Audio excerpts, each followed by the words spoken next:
Hey everybody, my name is Aaron Cohen and I'm the broker owner of South Florida Realty Pros.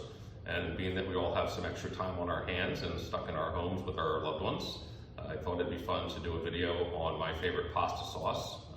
Kind of world famous because people who have traveled the world thought that it was really good. So anyway, I want to show you the ingredients I'm using. Everything is right from Publix. There's nothing special here. You don't have to go to a specialty shop or anything like that. I try to keep my cooking really simple. So the main ingredient is an onion. I like the sweet onions or use Spanish onion. Both are delicious. I use pink Himalayan salt or I use kosher salt. I'm using coarse ground black pepper, a jar of Italian seasoning to make life a little bit easier, some bay leaves, some fresh basil.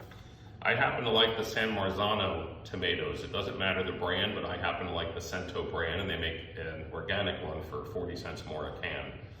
I'm also using some Cento tomato paste, and I happen to like the California Olive Ranch olive oil. If you don't use ingredients you like, it is not going to come out as good. So I definitely like this brand of olive oil. They make one called Everyday, but it's not always available. So this one is a mix that they blend from all over the world, and it's pretty good. The other thing I'm using is fresh garlic, which is chopped up already. I happen to like to braise in the oven or roast in the oven with a little olive oil, either a marrow bone or this is just a beef bone with some meat on it, and that'll bring a lot of flavor into the sauce. And I'm using 3 spicy sausages, which I will take out of the case and mix that in with the onions toward the end of the onions simmering. So those are the ingredients. So let's pause for a minute. I'm gonna start chopping some stuff up, but before I go, just to, a lot of people are intimidated by cooking and things, and you really shouldn't be. It's pretty simple. A good safety tip, just while I think of it, is when you're gonna chop something, especially like an onion, the best thing you can do after you peel the stupid onion is to use the flat side.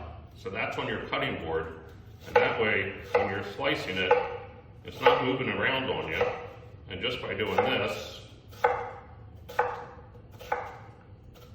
we of course chopped half an onion, and then I'll do it for the other one, and I'll see you back in just a minute.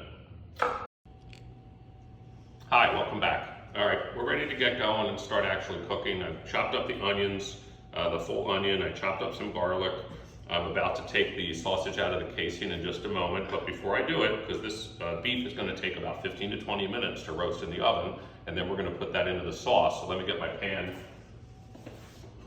and some olive oil for that. And you can use anything you want. You don't have to use it. I happen to like the extra flavor it provides.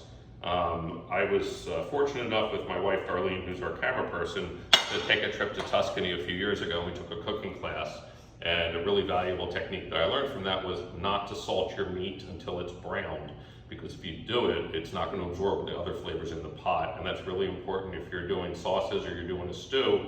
You want all the flavors of the onions, the carrots, the celery, or what's called a mirepoix. That's a nice French word. So you want all those flavors to come into the beef before you salt it. So you have to brown the beef first. So we're gonna roast this now in the oven, 350, 15, 20 minutes. It'll start bubbling up, it'll look cooked. And then when you take it out, it's gonna go right into the pot. So the next thing we're gonna do is we're gonna move over with our onions and our garlic over to the stove here. You don't wanna put the onions in a hot pot, because we're not here to fry them, we're here to saute them. So same thing applies. We're going to be liberal with the oil. So as we get a little closer, my lovely wife will show you how much oil we're putting in. It's pretty liberal. You want to have, half of the vegetables coated to the top, or halfway up them. So I'm putting in a ½ inch of oil in this. Excuse me, Dar. Just grab a spoon out of here. Thanks. So I have a spatula and a wooden spoon here. So I'm going to turn my heat on at a, medium heat, so we can start cooking, get a little fan going for exhaust. And I'm just stirring these up so all the onions get some olive oil on them. Now I'm not gonna season this either at the moment, because I'm gonna end up putting sausage in here, and I don't want that sausage to not absorb the onion flavor and the seasoning. So we can still do seasoning, but no salt, okay? So Dar, can we get another shot of this, and they can just see it's a pretty liberal amount of oil in there. I'm even going to put just a touch more. If you use good product, like a good extra virgin olive oil, it's not going to be oily tasting. If you use regular olive oil, it is going to be very oily. I don't cook with regular olive oil. Everybody has their preference, that just happens to be mine. So we're gonna let this simmer. It's gonna take about 10 minutes. And we're gonna add the garlic now. So it's a chopped up garlic. You can use minced out of a jar. You can use garlic powder if you want, not my preference, but sometimes you don't have fresh garlic. Get rid of that. We're gonna stir this in. And about halfway through sauteing this, before I put the sausage in, I'll add some Italian seasoning. And then while that's waiting to work, or cook, I'm gonna take my can of tomatoes, and these come peeled, but they're whole, with juice. And I'm going to take my spoon, which I left over here, and I'm going to do about 1/3 of a can of this paste. I don't like too much because it becomes a little too rich, but you want to have the right balance. I'm sorry, I don't have an exact measurement for that. The other thing you can do with this is use your hands to break this up. Don't squeeze too hard because it will shoot out and get everything all dirty. So I'm going to break all this up so it's ready to pour into the sauce, and I don't have to do this in the pot. So this just makes it a little easier. That's a pretty good job on that. I'm going to go rinse my hand off.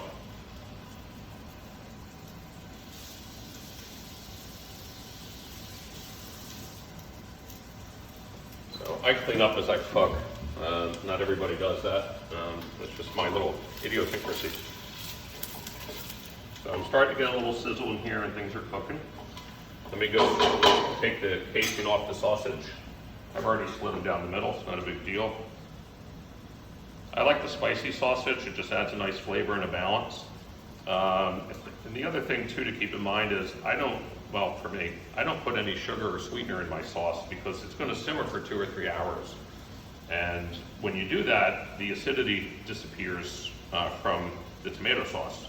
So I'm not a big fan of adding sugar to it. A lot of commercial sauces or restaurants, because they do such volume, they may not have time to let it simmer as long.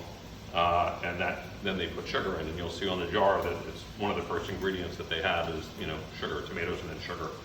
So that's not the way I like to do it. I'm also diabetic, so I don't like extra sweet things or stuff with lots of sugar. While I'm thinking of that, this is DiCecco pasta, which is called an artisan pasta. And what that means is they use an old brass press, and it adds a texture to the pasta so the sauces cling to it really well, and it has a great texture and flavor.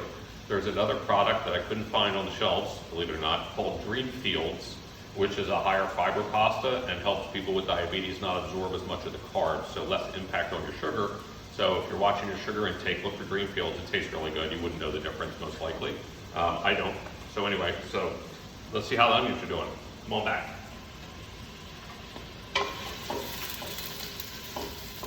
Smells good.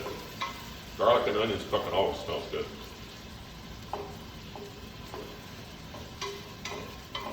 All right, so what I'm going to do now that the onions are halfway through is I'm going to take my sausage, without the casing of course, and just drop them right here on the side of the pot. Can you get a picture of that, Dar?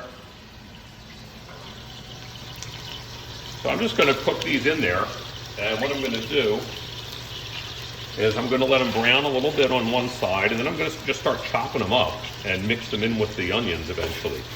So you can just use a spatula or whatever you like to use, and break this up a lot because I like sausage throughout the dish as opposed to making meatballs. I got a good recipe for that too. I'll do that in another video, which I actually got that recipe off the internet, but I don't tell everybody that. So we're going to let this cook down for a while, and probably another 5 minutes or so. And sausage will finish cooking while it's in the sauce. You don't have to worry about cooking the sausage all the way through. And my understanding is for many, many years they've been irradiating pork products. You don't get sick from it like people used to. So I prefer pork chops at medium as opposed to well done. So, and I don't worry about getting sick from it personally.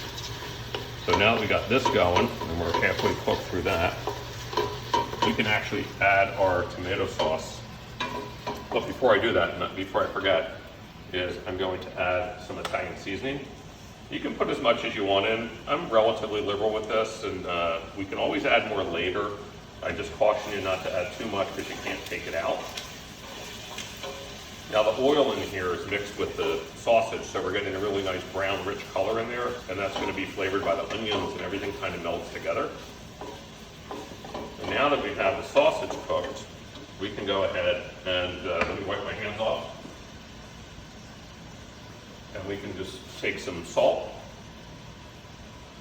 So not too much again, I'd rather add more later. And some pepper, a couple pinches of pepper, or a big pinch. I like these wooden bowls because you can get a lot out when you need it. Okay, now that all that is mostly cooked through, we're going to take our sauce that we had mushed together, and we're just going to dump the whole thing in.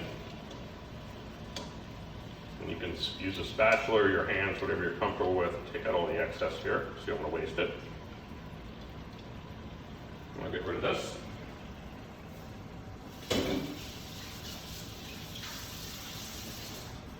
Okay, so let's take a look in the pot here, Dark. We can see everything bubbling and boiling, right? And you can see all of our ingredients in there, and everything is kind of melting together. We're going to put a couple bay leaves in here to really add an interesting flavor, but we're not going to eat the bay leaves because they say that's bad for you. So you can pick them out later, but there's a couple in there. We'll put one more in there. So we have 3 bay leaves. Today, we're actually going to put in some large pieces of basil, which will add a little more depth of flavor. Sometimes at the end, you can julienne them up, which means to slice them really thin, or cheffenois, as they say, cheffenois, if I'm pronouncing that right. And you can serve them on top of the pasta, and that's personal preference along with grated cheese. So now we're going to mix this in a little bit. Kind of let that sit. Now the sauce you can simmer with the lid on it. The pasta you should never cook with the lid on it. It's a no-no. It has an effect on it, and every cooking show or class I've ever seen or taken says no lid on that. But for this one, we can use a lid on it for now. And we'll turn the heat down to a low simmer, and it'll still boil. And in about 5 minutes, we're going to put that beef bone in there, and then basically our sauce is finished. So it's not real hard to make. It takes about 15-20 minutes after 10 minutes of prep time. Prepping is really important because everything else goes easily if you have everything ahead of time, set up for you. All right, so we'll be back in a few minutes. Thanks.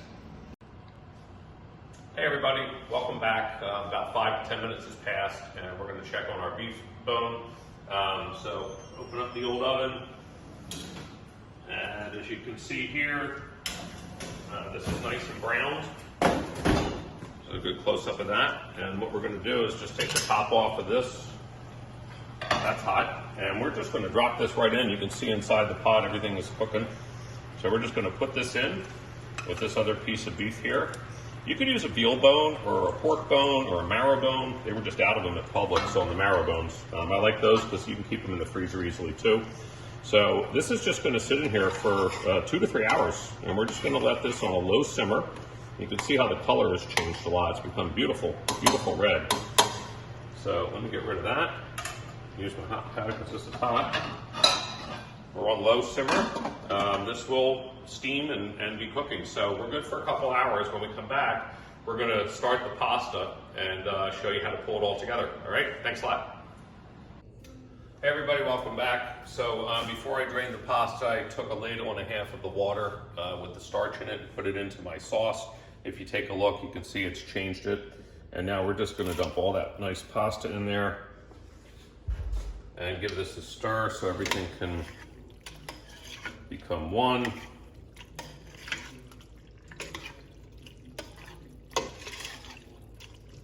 Now you can let this sit for a while if you have to, so it's not a bad idea if you want to make this 20 minutes, half hour early. It's going to retain a lot of heat in there, especially if you put the lid back on.